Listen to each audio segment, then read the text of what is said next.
बिस्मिल्लाहिर्रहमानिर्रहीम।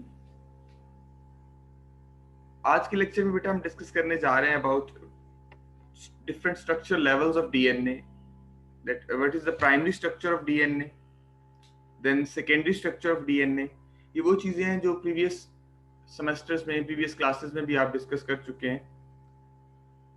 New topics जो यहाँ पे आप पढ़ रहे होंगे वो है structural forms of DNA, A form, B form and G form.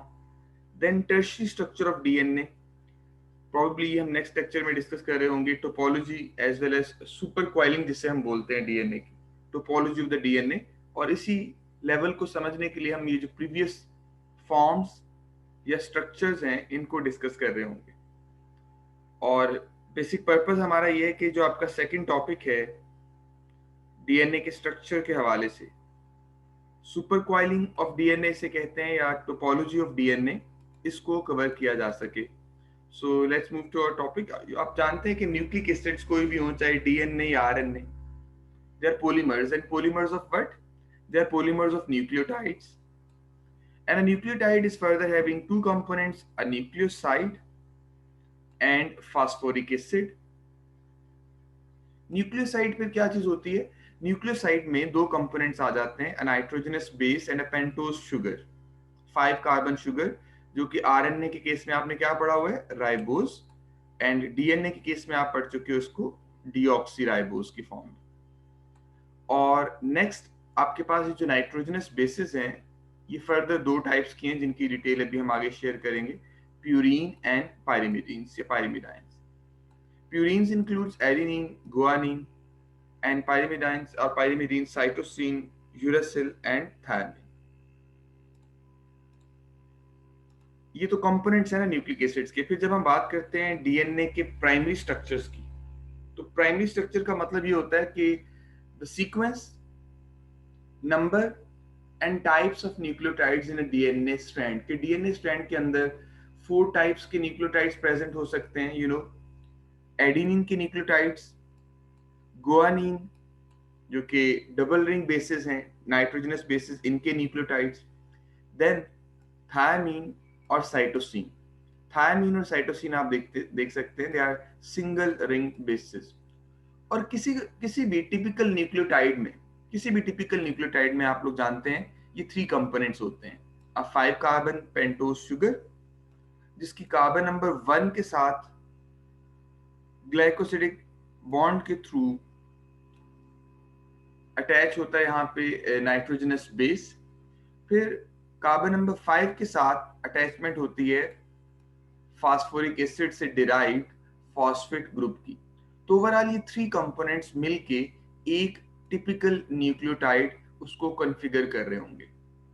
That typical configuration of a nucleotide is actually primary structure of the DNA, जो डीएनए के प्राइमरी स्ट्रक्चर को डिपिक्ट कर रहा होता है या शो कर रहा होता है। और इसी प्राइमरी स्ट्रक्चर के रेफरेंस से जो है वो आप बात करते हैं कि डीएनए की जो आपस में अटैचमेंट होती है in the primary structure of DNA, there are 2 strands of the DNA. एक डीएनए का स्ट्रैंड आप पढ़ते हैं 5 प्राइम टू 3 प्राइम होता है, और दूसरा 3 प्राइम टू 5 प्राइम। ये 3 और 5 प्राइम या 5 और 3 प्राइम क्या चीज है इसमें, या कौन से कंपोनेंट्स हैं?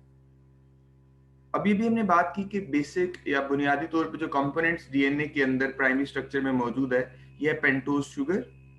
और पेंटोज शुगर की जो कार्बन नंबर 1 होगी, कार्बन नंबर 1 उसके साथ अटैच्ड है नाइट्रोजनस बेस। जबकि कार्बन नंबर 5 है उसके साथ अटैच्ड है फास्फोरिक एसिड से डिराइव्ड फॉस्फेट ग्रुप। और कार्बन नंबर 3 जो न्यूक्लियोटाइड का आपके लिए कंपोनेंट है, कार्बन नंबर 3 के साथ भी लोअर साइड पे एक चेन में फॉस्फेट ग्रुप शोन है यहाँ।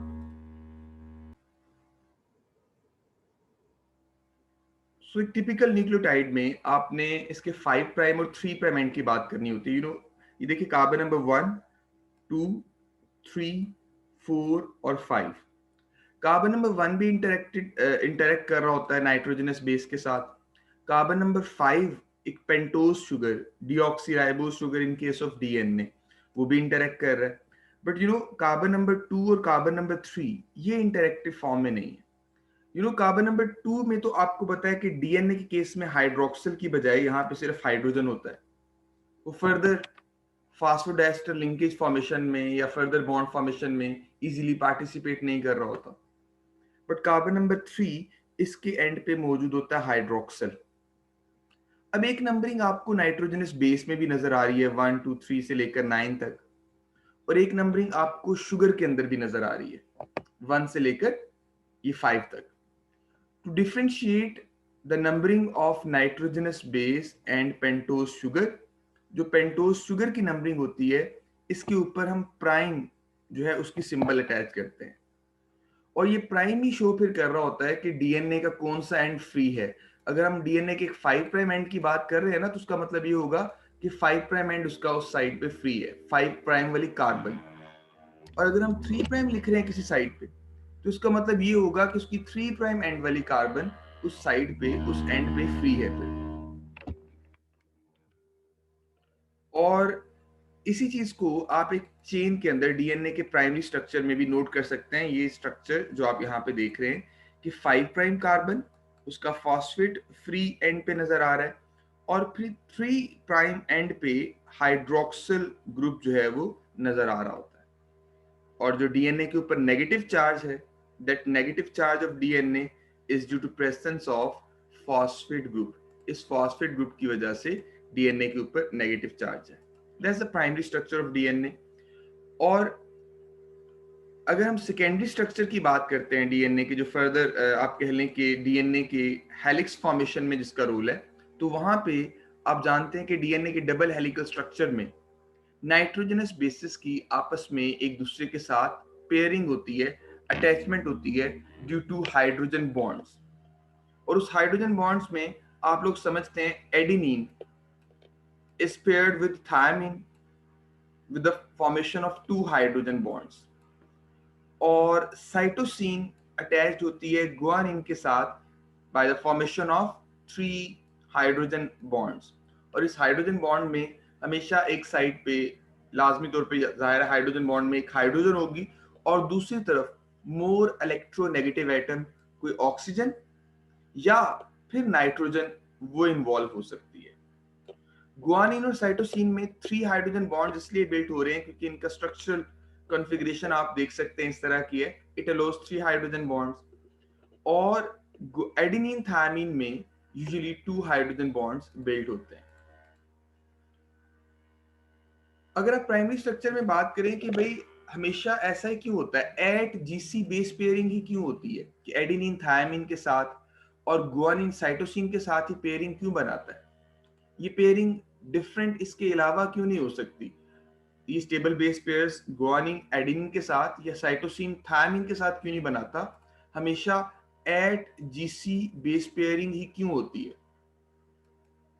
तो इसका एक तो रीजन ये है कि हाइड्रोजन बॉन्ड्स अभी आप देख रहे थे वो पॉसिबल नहीं होते बास बेसिस के दौरान। मसलन गुआनिन और थायमिन, उनके दरमियान वैसे हाइड्रोजन बॉन्ड्स बिल्ट हो सकते हैं, लेकिन अगर आप कहें ना कि साइटोसिन थायमिन के साथ या एडेनिन गुआनिन के साथ क्यों बेस पेयरिंग नहीं कर रही, तो उनके हाइड्रोजन बॉन्ड्स इस तरह से बिल्ट नहीं हो पाते। अक्सर बेसिस हाइड्रोजन बॉन्ड्स ना बनने की वजह से आप कह लें अनयूजुअल बेस पेयरिंग शो नहीं कर रही होती। लेकिन गुआनिन और थायमिन की बात की गई है, ये इस बेस पे एक्सक्लूड नहीं होते, बल्कि hydrogen bonding between guanine and thymine it produces a pair with similar overall shape to the Watson and Crick base pair. जो वॉटसन और क्रिक ने मॉडल प्रेजेंट किया उसके अकॉर्डिंग ये भी नॉर्मल बेस पेयरिंग शो करते हैं। ऐसे ही गुआनिन यूरासिल के साथ बेस पेयरिंग शो करेगा आरएनए के अंदर। बल्कि आरएनए में हम एक और कांसेप्ट डिस्कस करेंगे आरएनए के स्ट्रक्चर पढ़ते हुए, जब हम आरएनए की बात करेंगे वोबल बेस पेयरिंग, उसमें भी अनयूजुअल बेस पेयरिंग होती है। एक्चुअली ये जो AT GC base pairing normal configuration ये जो आप देख के आए हैं, ये configuration no doubt most common है और डीएनए में एग्जिस्ट करती है, लेकिन अनयूजुअल बेस पेयर्स भी बन जाते हैं। मसलन एडेनिन के साथ समटाइम साइटोसिन या गुआनिन के साथ थायमिन की बेस पेयरिंग भी हो जाती है, और उस बेस पेयरिंग को प्रूफ रीड करने वाले सर्टेन एंजाइम्स होते हैं जो कि आप डीएनए रेप्लिकेशन में डिस्कस कर रहे होंगे साथ साथ, कि वो प्रूफ रीडिंग हो जाती है और ऐसे इंटरेक्शंस को रिमूव कर दिया जाता है. Guanine, cytosine or guanine thymine changes were to occur in DNA, the sequence of bases in the DNA could change drastically with each cell division. ज़ाहिर है सीक्वेंस डिस्टर्ब होगी, डीएनए का प्राइमरी स्ट्रक्चर डिस्टर्ब होगा इस case में. तो ऐसी unusual base pairing को रिमूव करने के लिए प्रूफ रीडिंग मैकेनिज्म्स मौजूद होती हैं, डीएनए रिपेयर मैकेनिज्म्स मौजूद होती हैं, जो कि ऐसी बेस पेयरिंग जो नॉन वॉटसन एंड क्रिक है. भाई नॉन वॉटसन एंड क्रिक की बात हम कर रहे हैं, एड जीसी बेस पेयरिंग, ये वॉटसन और क्रिक बेस पेयरिंग है कि हमेशा एडेनिन थायमिन और गुआनिन साइटोसिन के साथ बाइंड करता है, लेकिन अनयूजुअल बेस पेयरिंग को नॉर्मली रिमूव कर दिया जाएगा. ये आप देख सकते हैं कि गुआनिन और थायमिन ये भी ओवरऑल एक स्टेबल कॉन्फ़िगरेशन या स्टेबल हाइड्रोजन बॉन्ड्स बिल्ड कर सकते हैं विद 2 हाइड्रोजन बॉन्ड्स, लेकिन ये एक अनयूजुअल बेस पेयरिंग होगी और नॉर्मल डीएनए के अंदर इसको रिमूव कर दिया जाता है. प्राइमरी स्ट्रक्चर ऑफ डीएनए या न्यूक्लियोटाइड्स की अरेंजमेंट को यहाँ पे भी शो किया गया, और जो कोई से दो न्यूक्लियोटाइड्स हैं, न्यूक्लियोटाइड 1 और न्यूक्लियोटाइड 2, उनके दरमियान जो फॉस्फोडेस्टर बॉन्ड बनते हुए फॉस्फेट की पोजीशन है, इसको नाम दिया गया होल का. कि इसका जो डिस्टेंस वगैरह है ये हम सेकेंडरी स्ट्रक्चर के साथ अभी आगे डिस्कस मजीद इसको करेंगे. ये आपके पास डीऑक्सीराइबोस राइबोस शुगर, उसमें बेसिक डिफरेंस के कार्बन नंबर 2 पे डीऑक्सीराइबोस डीएनए की शुगर में हाइड्रोजन एडजस्ट, जबकि आरएनए में इन दोनों पोजीशन पे हाइड्रोक्सिल मौजूद होता है. और इस हाइड्रोजन का मौजूद होना इंस्टेड ऑफ हाइड्रोक्सिल डीएनए को मोर स्टेबल बनाता है. ऐसा क्यों? क्योंकि hydroxyl group more reactive as compare to hydrogen, so DNA is more stable as compare to RNA. और ये एक बड़ा इंपॉर्टेंट एवोल्यूशनरी इवेंट है जिस बेस पे हम कहते हैं कि ज्यादातर ऑर्गेनिजम्स ने आरएनए की बजाय डीएनए को एज प्राइमरी स्ट्रक्चर जो है वो रिटेन किया हुआ है. फिर ये nitrogenous bases adenine, guanine, cytosine, uracil और थायमिन, इनके हवाले से इनके डबल रिंग और सिंगल स्ट्रिंग स्ट्रक्चर्स गिवन है. जबकि ये जो सीक्वेंस है किसी भी डीएनए स्ट्रैंड में, अगर आप ये बता रहे हैं कि एडेनिन, गुआनिन, साइटोसिन, थायमिन की अरेंजमेंट क्या है, ये तो प्राइमरी स्ट्रक्चर है. जो डबल हेलिकल कॉन्फ़िगरेशन है डीएनए की, that is referred as secondary structure of DNA. तो सेकेंडरी स्ट्रक्चर ऑफ डीएनए पे हम बात करेंगे इन पॉइंट्स में, जो वॉटसन और क्रिक ने प्रेजेंट किया था इन 1951, और फर्दर इसकी फॉर्म्स की बात करेंगे कि डीएनए एक हमेशा डबल स्ट्रैंडेड स्ट्रक्चर है. एक डीएनए का जो आप कह लें स्ट्रैंड है, दूसरे डीएनए स्ट्रैंड के साथ डबल हेलिकल फॉर्म में ट्विस्टिंग शो करता है. But the important point is ये दोनों स्ट्रैंड्स एंटी पैरेलल होते हैं, 5 प्राइम टू 3 प्राइम और 3 प्राइम टू 5 प्राइम, यानी बिल्कुल इनकी जो अरेंजमेंट है एंटी पैरेलल वे में शो हो रही होती है. थर्ड पॉइंट में दोबारा से ये बात डिस्कस की गई है कि जीसी बेस पेयर्स जो भी आपने ऑब्जर्व किया 3 हाइड्रोजन बॉन्ड्स होंगे और 80 बेस पेयर्स में 2 हाइड्रोजन बॉन्ड्स एग्जिस्ट करते हैं. ये यहाँ पे भी आप इन बेस पेयरिंग्स में भी ऑब्जर्व कर सकते हैं. फिर one strand is the complementary of other. ये सिंपल सी बात है कि अगर आपको एक स्ट्रैंड की सीक्वेंस में बता दूं ना कि ये एक स्ट्रैंड की सीक्वेंस है, एडेनिन, थायमिन, गुआनिन, साइटोसिन, तो आप इजीली दूसरे स्ट्रैंड की सीक्वेंस उसको लिख सकते हैं, क्योंकि आप जानते हैं AT GC base pairing is the rule. और इसके साथ साथ concentration of deoxy adenosine nucleotide is equal to that of thymine, यानी जितने एडेनिन होंगे ऑब्वियसली उतने ही थायमिन, और जितने गुआनिन के न्यूक्लियोटाइड्स होंगे उतने ही साइटोसिन के न्यूक्लियोटाइड्स भी मौजूद होंगे. ये भी डीएनए के अंदर आपके लिए नॉर्मल एवन शेरगर रूल के तहत इसको भी इक्वल कंट्रीब्यूट किया जाता है. फिर डीएनए की जो मोस्ट कॉमन फॉर्म्स हैं, 3 फॉर्म्स हम यहाँ पे पढ़ने जा रहे हैं, ए, बी और जी. उसके अलावा भी डीएनए की फॉर्म्स हैं, स्ट्रक्चरल टाइप्स हैं, लेकिन जो वॉटसन और क्रिक ने जो मॉडल एक्सप्लेन किया था that was B form of DNA, और ये राइट हैंडेड हेलिक्स इसको जो है वो बोला जाता है. फर्दर मैं डिफरेंसेस आपके साथ शेयर करता हूँ. The distance span by one complete turn, ये आप पढ़ चुके हैं. एक मुकम्मल टर्न जो डीएनए का होता है उसमें 10 बेस पेयर्स, 10 न्यूक्लियोटाइड्स मौजूद होंगे, और उनके दरमियान जो डिस्टेंस है दैट इज 3.4 नैनोमीटर और 34 एंगस्ट्रम. और दूसरी जो फॉर्म्स है डीएनए की, इसमें आप ए डीएनए और बी डीएनए की बात कर, ए डीएनए और जी डीएनए की बात करेंगे. ए डीएनए बी डीएनए की निस्बत B DNA is the most common form, A DNA जो है वो ज्यादा कॉम्पैक्ट फॉर्म है, जबकि Z DNA left handed helix इसको हम पढ़ेंगे। अब ये जो तीनों फॉर्म्स है डीएनए की, तो खैर डीएनए के प्राइमरी सेकेंडरी स्ट्रक्चर इसके हवाले से आप पहले भी पढ़ चुके हैं, काफी डिटेल उसको देख चुके हैं। लेकिन इस डायग्राम में एक तो आप बेस पेयरिंग जो एडिन थायमिन की उसको ऑब्जर्व कर सकते हैं। साथ साथ बेटा ये चीज नोट कीजिए कि 3 प्राइम एंड का मतलब है इन्वर्टेड जो शुगर है वो प्रेजेंट है, और 5 प्राइम एंड का मतलब है कि नॉर्मल कॉन्फ़िगरेशन में इसका 5 प्राइम एंड अपर साइड पे मौजूद है। ये जो इसकी डायमेंशंस हैं 5 प्राइम टू 3 प्राइम और 3 prime to 5 prime, they are very important in understanding of DNA replication process. वहां पे भी डिटेल से हम इसकी बात कर रहे होंगे। जो स्ट्रक्चरल फॉर्म्स है डीएनए की, basically double helical structure of DNA can be described as to analogous to helical staircase, यानी कि स्टेयरकेस की तरह इसको आप एक्सप्लेन करते हैं। और since the bases are attached to the sugars, ये आपने अभी अभी देखा कि बेस किसके साथ अटैच होती है, वो भी शुगर के साथ, और फॉस्फेट ग्रुप वो भी किसके साथ अटैच होता है, शुगर के साथ। तो इस बेस पे फर्दर कुछ इसके स्ट्रक्चर्स डेवलप होते हैं। The edges of the bases are exposed to the solvent in within two grooves. DNA में दो ग्रूव्स बन रहे होते हैं, एक मेजर ग्रूव, ये जो मेजर एरिया है, और एक माइनर ग्रूव, ये जो माइनर ग्रूव बन रहा होता है। हर मेजर माइनर ग्रूव ये अल्टरनेटिवली डीएनए में एग्जिस्ट कर रहे होंगे, और इन दोनों ग्रूव्स के along it is within the grooves that DNA interacts with the solvent molecule, के सराउंडिंग में जो सॉल्वेंट मॉलिक्यूल्स हैं उसके साथ भी इंटरेक्शन होगा डीएनए का। आयंस हैं, प्रोटीन्स हैं सॉल्यूशंस के अंदर, कुछ दूसरे मॉलिक्यूल्स हैं, जिसकी वजह से डीएनए की स्ट्रक्चरल वेरिएशंस एग्जिस्ट करती हैं।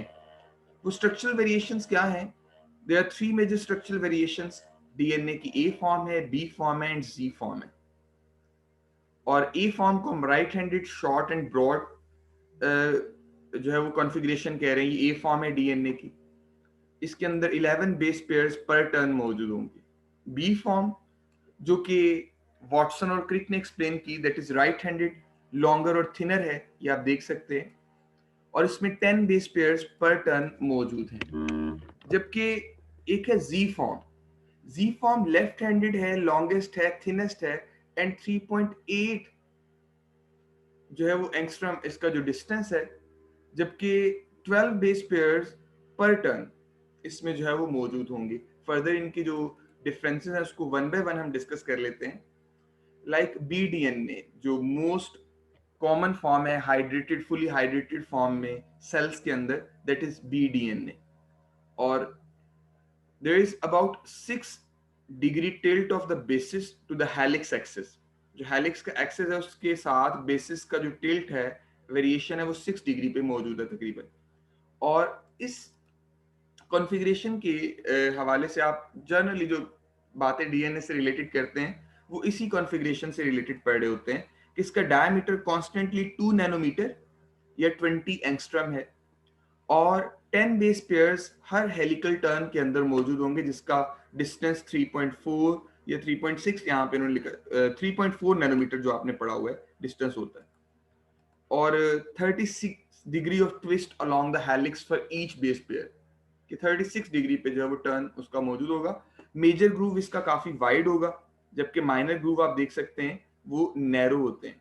ये मेजर ग्रूव और इसके साथ ये माइनर ग्रूव अल्टरनेटिवली प्रेजेंट है, ऑपोजिट साइड पे भी और along the one side. Owing to the location of the helical axis, ये जो सेंटर में आपको लाइन नजर आ रही है, that is helical axis in the center of the base pairs, and the edges of the base pairs are about equally deep in the interior. इसका comparison भी हम बाकियों के साथ देखते हैं।